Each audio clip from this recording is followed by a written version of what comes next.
राधे राधे।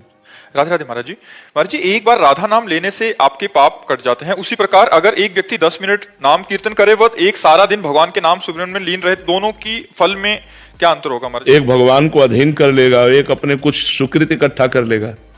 एक दो पाप थोड़ी है, अनंत पाप जमा है। जब से सृष्टि हुई तब से हम यही तो करते रहे, भजन करते रहते तो भगवान को प्राप्त हो गए होते।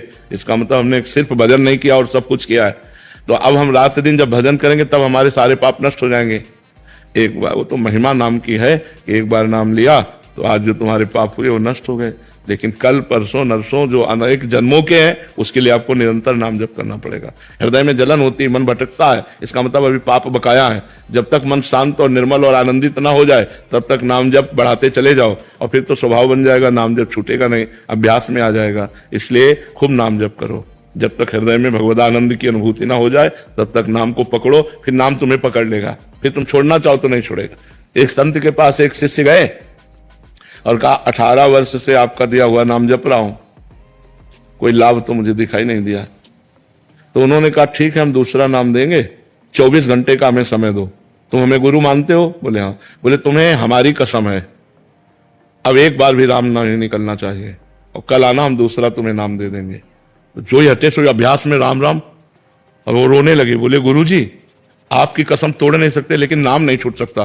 बोले ये मिला है 18 साल में 18 साल में ये मिला है कि तुम भगवान का नाम छोड़ नहीं सकते। अब ये तुम्हारा परम कल्याण करेगा, देख लेना। तो हो सकता है हमारे इतने पाप हो कि हम 10-5 वर्ष जपे और हमको कुछ अनुभव में ना हो, लेकिन हमें छोड़ना नहीं चाहिए। जब असत कर्म फल दे के ही रहता है तो सत्कर्म क्यों फल देकर नहीं रहेगा? ये तो भगवान का नाम है, परम आनंद देगा ही। हमको डरना नहीं चाहिए, घबराना नहीं चाहिए, खूब नाम जप करना चाहिए। उस स्थिति का अनुभव स्वतः ही हो जाएगा। स्वतः ही हो जाएगा। जैसे अब पेट भरता है तो हमें स्वतः ही तो अनुभव होता है कि हमारा पेट भर गया, स्वतः ही अनुभव हो जाए। अनुभव गम में भजें जय संता, वो अपने को अनुभव में आ जाता है, हमारा काम हो गया, हमारा काम हो गया, हम अब जन्म मरण से मुक्त हैं। ये अपने को अनुभव में आता है, किसी दूसरे को थोड़ी आता है, ये अपने को तो अनुभव में आता है। मंजरी जी काशी से।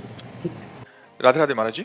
महाराज जी, नाम जप अथवा मंत्र जप में वाणी या शब्द की अपनी मध्यमा स्थिति से पश्चंती एवं पराश स्थिति में गति स्वयं सिद्ध होती है अथवा प्रयास? नहीं, प्रयास करके जब हम नाम जप करते हैं तब होता है।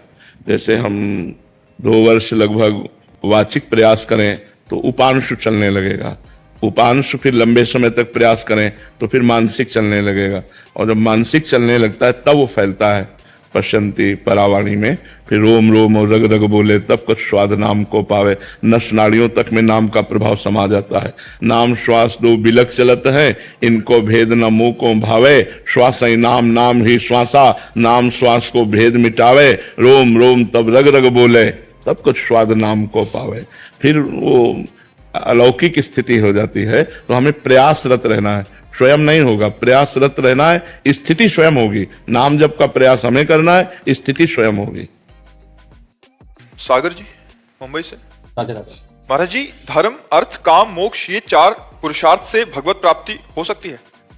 मोक्ष की आकांक्षा रखने वाला भगवत दर्शन की आकांक्षा नहीं रखता, भगवत दर्शन की आकांक्षा रखने वाला मोक्ष की आकांक्षा नहीं रखता। तो जब हम धर्म पूर्वक अर्थ कमाते हैं और धर्म से युक्त कामनाओं का पोषण करते हैं तो हम मोक्ष के मार्ग के पथिक बन सकते हैं। यदि केवल अर्थ और काम तो फिर वो पिशाचवत हो जाता है। जब धर्म से अर्थ कमाया गया और धर्म युक्त ही कामनाओं की पूर्ति की गई तो मोक्ष अभिलाषा जागृत हो जाती है, और फिर मोक्ष पथ ज्ञान मार्ग सांख्य योग, इसके द्वारा हम फिर मोक्ष पदवी को प्राप्त करते हैं। लेकिन इसमें भगवान के श्री विग्रह के दर्शन की आकांक्षा नहीं होती, इसमें अपने मोक्ष की आकांक्षा होती है। और जब हम भक्ति से चलते हैं तब हमें भगवान के साक्षात्कार की प्रबल लालसा। मैं एक बार अपने प्रभु को देखूं, मैं एक बार अपने प्रभु से बात करूं, कैसे हैं मेरे प्रभु, कैसा उनका स्वभाव, कैसी महिमा, कैसा गुण, जो हम शास्त्रों में पढ़ते रहे उसे हम अनुभव करना चाहते हैं। इसलिए न मोक्षास्य आकांक्षा, उसके अंदर मोक्ष की आकांक्षा नहीं होती। न विभव आंछा पिचन में, वो वैभव की भी आकांक्षा नहीं करता है। वो केवल श्री चरणों की सेवा, दीयमानम न ग्रहणन्ति मिनामत सेवनम जना। मोक्ष आदि देने पर भी भक्त स्वीकार नहीं करता, वो भगवान के श्रीअंग की सेवा चाहता है, वो भगवान के श्रीअंग का सानिध्य चाहता है, वो भगवान से प्रेम चाहता है। तो 2 मार्ग हैं, एक ज्ञान मार्ग जिसमें मोक्ष और एक भक्ति मार्ग जिसमें प्रेम, जिसमें भगवान का साक्षात्कार, भगवान की रूप माधुरी, गुण माधुरी, लीला माधुरी, इसमें डूबना। महाराज जी, भागवत धर्म का पोषण कैसे? लोक धर्म का जब हम समर्पण कर देते हैं तब भागवत धर्म का उदय होता है। भागवत धर्म का उदय भागवत महापुरुषों से होता है। भागवत कहते हैं भक्त जनों को। जब हम भक्त जनों का संग करते हैं और धर्मम भजस्व सततम त्यज लोक धर्मान सेवन सदा साधु पुरुषन जहि काम तृष्णाम, जो लोक धर्म का समर्पण कर देता है भगवान के चरणों में, त्याग का मतलब समर्पण होता है, तो उसके हृदय में भागवत धर्म आता है। और भागवत धर्म की वृद्धि होती है संत महापुरुषों की सेवा से। और संत महापुरुषों की सेवा तभी सफल होती है जब तृष्णा और कामना का त्याग किया जाता है। तृष्णा कहते हैं भोगे हुए विषय को पुनः भोगने की इच्छा, और कामना सुने हुए देखे हुए भोगों को भोगने की इच्छा। जो तृष्णा और कामना का त्याग करके वे अन्यस्य दोष गुण चिंतन मासु मुक्त्वा, जो दूसरों के दोष गुणों का चिंतन करना छोड़ देता है, सब में भगवत भाव रखता है और सेवा कथा रसमोह नितराम पिबत्वम, भगवान की सेवा करता है और भगवान की लीला कथा सुनता रहता है, निरंतर भगवान का चिंतन करता है, वो स्वयं महाभागवत बन जाता है। मनीष जी दुबई से। श्री राधे राधे महाराज जी। महाराज जी, ऐसा शिष्य क्या उपाय करे जो अपने गुरु के स्वरूप को जान जाए और शिष्य गुरु में हो जाए? मंत्र, मंत्र जो गुरु जी ने मंत्र दिया है उसे निरंतर जपो तो मंत्राकार वृत्ति होते ही गुरु के स्वरूप की स्थिति प्राप्ति हो जाएगी। जब मंत्राकार वृत्ति, भगवदाकार वृत्ति, तो गुरु ही भगवान है, भगवान ही गुरु है, गुरु ही मंत्र है, मंत्र ही गुरु है। जब मंत्र में स्थिति हो जाएगी तो गुरु के स्वरूप को जान लोगे। और प्रधानतया गुरु अपने स्वरूप को जनाना चाहें तो जान जाओगे, और वो जनाना ना चाहें तो आप जानते हुए भी नहीं जान पाओगे। सामने बैठे हुए हैं, स्वभाव जानते हो, कृपा जानते हो, लेकिन उनके स्वरूप को नहीं जान पाओगे। सोई जाने जय देव जनाई, जानत तुम्हें तुम्हें हो जाए। वो ब्रह्मविद ब्रह्म भवत, जो गुरु को जान गया वो गुरु स्वरूप हो गया। तो ये मंत्र है। मंत्र माने रहस्य, जो गुरुदेव का रहस्य वो इसी में छुपा हुआ है, मंत्र में। तो मंत्र जितना जपोगे वो गुरु मंत्र, उतना ही गुरु को जान जाओगे। वैशाली जी मथुरा से। राधे राधे महाराज जी। महाराज जी, कर्म, ज्ञान और भक्ति में कब किसे प्राथमिकता दें? माइंड से देखना चाहिए कि हमारा मन, हमारी बुद्धि किस में आसक्त होती है। भगवान ने बनाया है, तीनों मार्ग बनाए हैं। यदि हमारी कर्म प्रवृत्ति है तो हमें कर्म योग का आश्रय लेना चाहिए। यदि हमें नाम रूप लीला धाम प्रिय लगता है तो हमें भक्ति का आश्रय लेना चाहिए।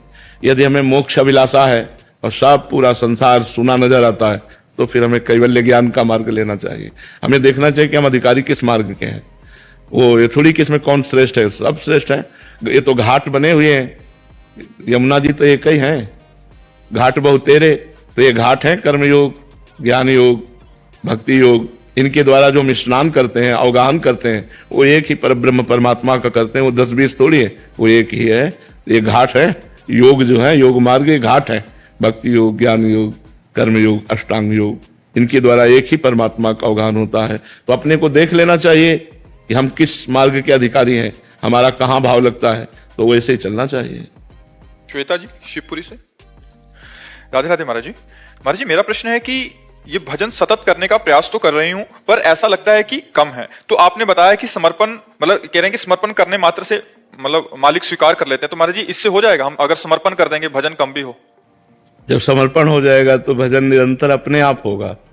हमें जिससे अपनापन होता है उसकी स्मृति बैठ जाती है। जैसे ये शरीर मैं हूं, ऐसा हमको अपनापन हो गया, तो शरीर को ना तो हम ध्यान करते हैं ना जप करते हैं, लेकिन कभी भूलते भी नहीं है। ऐसे ही जब भगवान से अपनापन हो जाता है तो भगवान का ध्यान स्वाभाविक होता है, स्वाभाविक सतत स्मृति रहती है। क्योंकि जिससे हमें अपनापन होता है, जिससे हमें प्यार होता है, जिसके प्रति हमारा समर्पण होता है, वो हमारे दिमाग में बस जाता है। उसी की वही हंसी, वही बात, वही चितवन, वही मुस्कान। उस गली का कोई मिल जाए, अच्छा आप उधर रहते हैं, वो एकदम बड़ी प्रसन्नता होगी। ऐसे भक्त मिल जाए तो हमें बड़ी प्रसन्नता, ये भगवान का जन है, ये भगवान का निज जन है। तो भगवान के प्रति आत्मसमर्पण होते ही पूरी भक्ति हो जाती है। श्रवणम, कीर्तनम, स्मरणम, विष्णुपाद सेवनम, अर्चनम, वंदनम, दास्यम, सख्य और आत्मसमर्पण, आत्मनिवेदनम, ये आत्मसमर्पण पूर्ण भक्ति है। तो आत्मसमर्पण हो गया तो भजन ही भजन है। फिर तो उसका चलना भजन है, उसका बोलना भजन है, उसका देखना भजन है, उसका खाना भजन है, उसका शयन भजन है, उसकी सारी चेष्टाएं भजन हो जाती है, जिसका आत्मसमर्पण हो जाता है। निद्रा समाधि स्थिति। केवल कहने से समर्पण हो रहा है सर? नहीं, कहने से नहीं होता है। कहना तो एक अंग है, जैसे वाणी है, वाणी से हमने कहा हे नाथ मैं आपका हूं। अब वाणी किसी दूसरे को जिंदगी में ना ये बोले कि मैं आपका हूं, तो वाणी का समर्पण हो गया। फिर शरीर से संपूर्ण क्रियाएं भगवद अनुकूल हो, श्री कृष्ण अनुकूलेन प्रतिकूलस्य विसर्जनम, भगवान के आज्ञा के प्रतिकूल कभी भी कोई आचरण न बने, अनुकूल शास्त्र सम्मत कार्य हो तो शरीर समर्पित हो गया।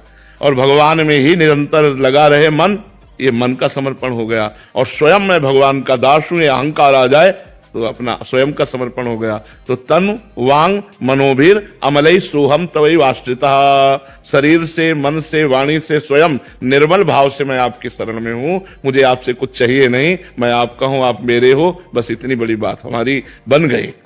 मैं भगवान हूं कहावत सब कहत, राम सहित उपहास, स्वामी सीतानाथ सो सेवक तुलसीदास। ये अहंकार अंदर अभिमान जाय जन भोरे, मैं सेवक रघुपति पति मोरे, बात बन गई। पहले खूब कथा सुनो, खूब नाम जप करो, नाम कीर्तन करो, परिवार की सेवा करो, भगवान की सेवा करो, और सबका फल मांगो कि भगवान से अपनापन हो जाए, श्री भगवान के चरणों में प्रेम हो जाए, उनके नाम से प्रेम हो जाए। जितना नाम जप करोगे उतने समर्पण होता चला जाएगा। अनुराधा यादव जी गुरुग्राम से। राधे राधे महाराज जी, आपके चरणों में कोटि कोटि प्रणाम। महाराज जी, ये संसार बहुत बिहावा लग रहा है। हाँ, आपको ही नहीं लगता, हमको भी लगता है, बहुत भयावह है बहुत भयावह है।